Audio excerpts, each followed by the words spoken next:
आप सभी का बहुत बहुत स्वागत सुप्रभात धरती धौरारी में। आज हमारे बीच हैं जाने माने साहित्यकार दुर्गा प्रसाद अग्रवाल जी।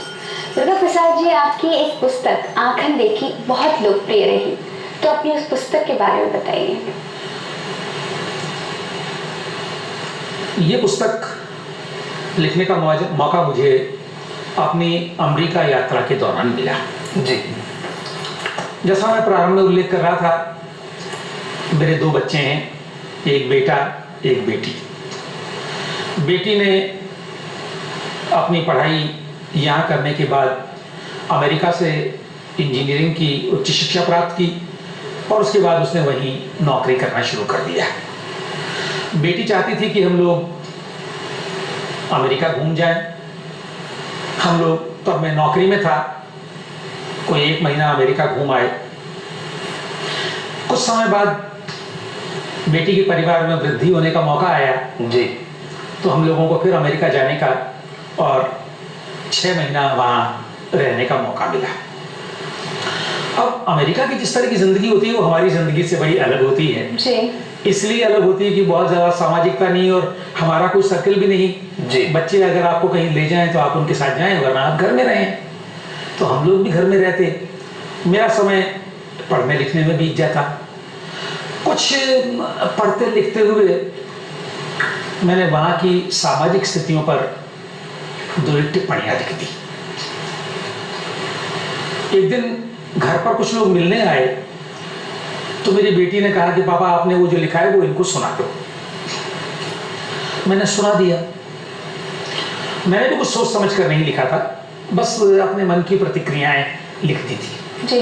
उनमें से कुछ लोगों ने उसकी बाद में मुझसे बड़ी चर्चा की और सराहना की और ये कहा कि यहाँ जो भी आता है वो अमेरिका की, पश्चिम की, विदेश की आलोचना करता है। आपने यहाँ के जीवन का सकारात्मक पक्ष दिखाया है और आप इस बात को आगे बढ़ाएं। जी। मुझे भी लगा कि मैं भी अमेरिका के बारे में जो सुनता रहा हूँ, पश्चिम के बारे में जो सुनता रहा हूँ, मेरे अनुभव तो उनसे भिन्न हैं। तो मैं फिर लगातार वो लिखता रहा और जब इस तरह से कोई 10, 12, 15 लेख इकट्ठे हो गए, मैं भारत आया, कुछ और लोगों को मैंने बताया और मेरे कुछ ऐसे मित्र हैं जिन्हें मैं अगर 2 पंक्तियां भी लिखूं तो जब तक उन्हें न बता लूं मुझे चैन नहीं पड़ता है।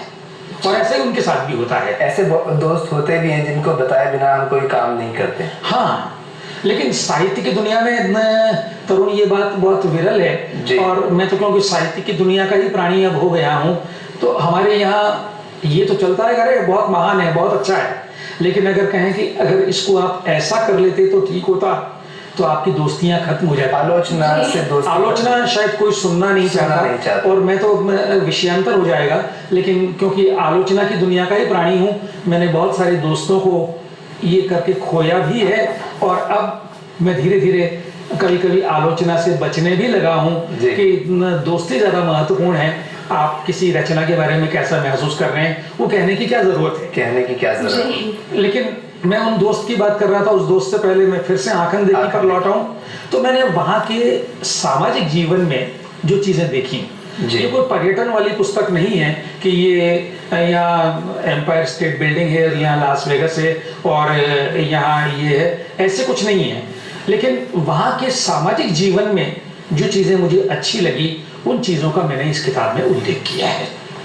तो यहाँ आप पाएंगे कि वहाँ के अस्पताल में किस तरह की सुविधाएं हैं। एक लेख वहाँ की लाइब्रेरी व्यवस्था पर है, एक लेख वहाँ की बाजार पर है, एक लेख वहाँ की यातायात व्यवस्था पर है, आदि आदि। तो एक नागरिक किसी देश में कितना सुखी और सुरक्षित और आनंद अनुभव करता है, इन सारी बातों की चर्चा मैंने इस किताब में की। इस किताब के जरिए आपको पुरस्कार से भी नवाजा गया। जी जी। कन्हैयालाल सहल पुरस्कार। कन्हैयालाल सहल पुरस्कार जी। ये राजस्थान साहित्य अकादमी ये पुरस्कार देती है। कन्हैयालाल सहल राजस्थान के अप्रतिम गद्यकार थे, पिलानी के रहने वाले थे, बड़ा योगदान है। और राजस्थान साहित्य अकादमी ने अपने सारे पुरस्कार राजस्थान के बड़े लेखकों के नाम पर दिए हैं। जैसे कविता का पुरस्कार सुधींद्र के नाम पर, कथा का पुरस्कार रागे राघव के नाम पर। तो वो कन्हैयालाल सहल पुरस्कार जो विविध विधाओं की रचनाओं के लिए दिया जाता है, मुझे इस किताब के लिए दिया गया।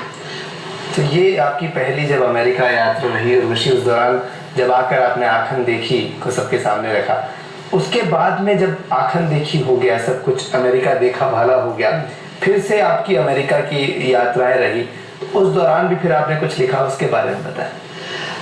तरुण, बहुत मजे की बात है, पहली किताब, और अब मैं स्वीकार करता हूँ इस किताब को थोड़ा समय भी हो गया है, जब आप किसी दूसरे देश में जाते हैं और हम जो मध्यम वर्गीय लोग हैं, अगर हमें हवाई जहाज में बैठने का और अमेरिका जैसे चकाचौंध वाले देश में जाने का मौका मिले तो शायद आंखें फटी रह जाती हैं। तो अब मैं स्वीकार करता हूँ कि मेरी आंखें भी फटी रह गई थी और मेरे मन में प्रशंसा भाव कुछ अधिक था जी। लेकिन उसके बाद कई बार अमेरिका जाने का मौका मिला, तब मैं वहाँ की समाज के बहुत सारे अंतर्विरोध भी देख पाया, वहाँ की समाज की बहुत सारी विसंगतियों को भी देख पाया, क्योंकि तब मैं वो चकाचौंध वाली चीज़ों से उबर चुके थे।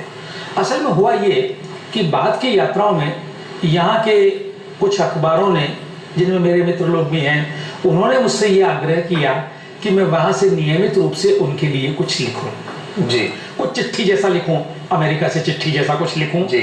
और एक बार मुझे ये आग्रह किया गया कि मैं अमेरिका में हर बार ऐसी कोई चीज़ तलाश करूं जिसका साम्य हमारे नगर जयपुर से हो। जी। वो बात फैलते हुए थोड़ी राजस्थान और भारत तक चली गई, यानी मैं अमेरिका और भारत की, अमेरिका और राजस्थान की, अमेरिका और जयपुर की तुलना करूं। तो असल में बाद में अखबारों की मांग पर, उनकी फरमाइश पर या उनके आग्रह पर मैंने लिखना शुरू किया। उदाहरण के लिए एक लेख मैंने लिखा, जीटी जैसी हिंदी। जीटी यानी गौरव टावर। जी। अब गौरव टावर पर आप भी देखते होंगे कि युवा लोग, आप लोगों की उम्र के लोग, ये आपसे भी युवा बच्चे जब वहाँ चाट वाट खाते हैं और मैकडी वगैरह के बाहर खड़े होते हैं तो वो किस तरह की अंग्रेजी। हम भी युवा ही हैं। लेकिन आपसे भी, आप भी युवा ही हैं। मैं भी, धन्यवाद। तो वो लोग किस तरह की हिंदी और अंग्रेजी का मिला जुला रूप बोलते हैं, वैसी अंग्रेजी और हिंदी का मिला जुला रूप जब मुझे अमेरिका के भारतीयों में सुनने को मिला तो एक लेख बन गया, वो इंग्लिश जिसे कहते हैं इंग्लिश। तो इस तरह से मैंने, या अगर मैंने वहाँ किसी पार्क में कुछ कलाकृतियाँ देखी तो मुझे हमारे सेंट्रल पार्क के वो स्कल्पचर याद आ गए। जी। तो इस तरह से मैंने वहाँ के जीवन की तुलना भारतीय जीवन से की और ये तुलना करते हुए मैंने कुछ विसंगतियां भी देखी, उन्हें भी मैंने बताया।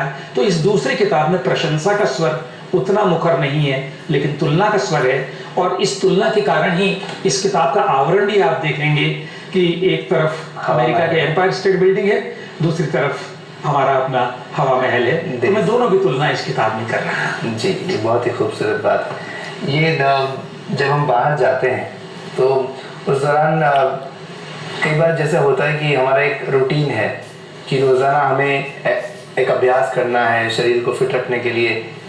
एक जिस तरीके से रोज़ाना हम लोग जिम जाते हैं या फिर बाद में घूमने जाते हैं, तो आपका जो रूटीन है, सुबह जैसे आप जाते हैं, जब भी आप एक्सरसाइज करते हैं, उस दौरान क्या क्या करते हैं? योग करते हैं या जिम जाना पसंद करते हैं या घूमना पसंद करते हैं? जिम जाने की बड़ी इच्छा होती है लेकिन अब मुझे डर लगता है कि शायद मेरी उम्र जिम जाने की नहीं रह गई है और वो लोग जितना श्रम करवाएंगे उतना श्रम मैं कर पाऊंगा या नहीं। दूसरी बात, जहाँ शारीरिक श्रम की बात है, मैं बहुत कामचोर हूँ जी, लेकिन मुझे थोड़ी बहुत वर्जिश, थोड़ी बहुत एक्सरसाइज करनी पड़ती है और वो मैं करता हूँ अपनी पत्नी के डर से। वो हाँ बिल्कुल, वैसे तो मेरे ख्याल से हर पति की बेचारे की यही नियति होती है कि वो पत्नी से डांट खाता है। मैं भी अपनी पत्नी से हर दूसरे तीसरे दिन डांट खाता हूँ और उसके बाद आधा पौन घंटा मैं रोज सुबह अपने शरीर को हिला डुला कर किसी तरह से अपने शरीर को सक्रिय रखने का प्रयास करता हूँ। लेकिन निश्चय ही अगर मेरी पत्नी की आंख चूक जाए तो मैं उस दिन वर्जिश करने की बजाय किताब पढ़ना या गाना सुनना ज्यादा मुझे अच्छा लगता है। ये आज आपने खुलासा कर दिया है और अभी वो टीवी पर देख रही हैं और अब आपकी खैर नहीं है। हाँ, मैं सोचता हूँ मैं देर से घर जाऊंगा, मैं थोड़ी देर यहीं बैठा रहूंगा। नहीं नहीं, बिल्कुल वो माफ कर देंगी। अच्छा, सिफारिश तो कर दो। जी बिल्कुल सिफारिश है। उर्वशी आप कर दीजिए। हाँ उर्वशी आप कर दो। ये तो सिफारिश है कि बस लिखने पढ़ने का जो है वो हाँ, हमारे साहित्यकार जो है जी, उन्हें सर। लिखने पढ़ने की ही जो ललक है उसको आगे बढ़ाए रहने दीजिए। और हाँ, आप थोड़ी इस तरह से सक्रिय रहिए कि हाँ बिल्कुल फिट रहे, वो अच्छी बात भी कह दिया मैंने। धन्यवाद। हाँ, तो रुनाब का कहना ज्यादा असरदार होगा, मुझे ऐसा जी। लगता है। तो अब उस योग की बात करते हैं जो अगर हम करें तो हम हमेशा फिट रहेंगे। जो योग में ऋषि मुनि करा करते थे सूर्य नमस्कार, कहते हैं ऋषि जिसने सूर्य नमस्कार सीख लिया है, करना सीख लिया, वो कोई भी बीमारी उन्हें नहीं होती है। तो चलें अपन। बिल्कुल, तो चलते हैं योग की तरफ और देखते हैं योग के कुछ टिप्स।